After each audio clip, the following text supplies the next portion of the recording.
Gaza पर हमले में बढ़ा मौत का आंकड़ा। जंग से अभी तक 5300 यानी 5300 फिलिस्तीनियों की मौत हो चुकी है।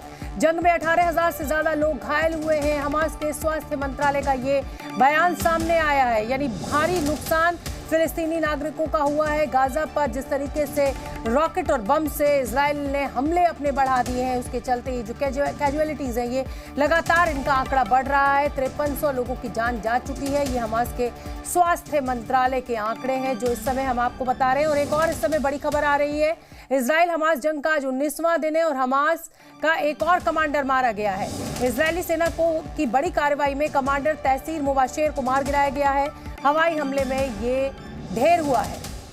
तो इजराइल हमास जंग का 19वां दिन, कमांडर तहसीर मुबाशेर को मार गिराया गया है, ऐसा आईडीएफ की तरफ से दावा किया जा रहा है।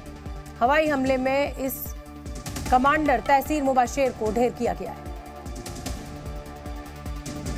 तो कृष्ण मोहन का मैं रुख करना चाहूंगी। कृष्ण मोहन, लगातार ये खबर आईडीएफ की तरफ से आ रही है, इजरायली प्रशासन की तरफ से आ रही है कि एक के बाद एक कई बड़े कमांडर जो हैं, कई बड़े चेहरे जो हैं हमास के, उनको मार दिया गया है। लेकिन क्या आपको लग रहा है कि इस तरीके से इजराइल इस जंग को जीत पाएगा? और जो दावा नेतन्याहू कर रहे हैं कि भूगोल में जो पूरा नक्शा है वो बदल जाएगा, क्या आपको इसकी कोई वो दिखती है उम्मीद या आशंका, जो भी शब्द आप लेना चाहें? शोभना, हम अभी बात कर रहे थे ग्राउंड ऑपरेशंस की। ग्राउंड ऑपरेशन में देर क्यों लग रही है? इजराइल ग्राउंड ऑपरेशन तब तक नहीं शुरू करेगा जब तक उसको इस बात का यकीन नहीं हो जाएगा कि हमास की जितनी मिलिट्री लीडरशिप है या जितना उसका इंफ्रास्ट्रक्चर है वो जितना इजराइल चाहता है उस हद तक वो ख़त्म नहीं हो गया है। इजराइल सबसे पहले अभी हमास के लड़ने की ताकत को ख़त्म करना चाहता है। उसके लिए दो ही तरीके हैं उसके पास कि एक तो जो उसकी मिलिट्री लीडरशिप है उसको ख़त्म करे, और दूसरे जो उनके बेसेस हैं, हथियारों के डंप हैं, कम्युनिकेशंस हैं, ट्रेनिंग, जहाँ पर उनका सामान रखा हुआ है, उन सारी जगहों को तबाह करे, उन सारी सुरंगों को तबाह करे। और इजराइल इन्हीं दोनों चीज़ों के लिए काम कर रहा है। पिछले दिनों में हम लगातार देख रहे हैं कि हमास के कमांडर मारे जा रहे हैं।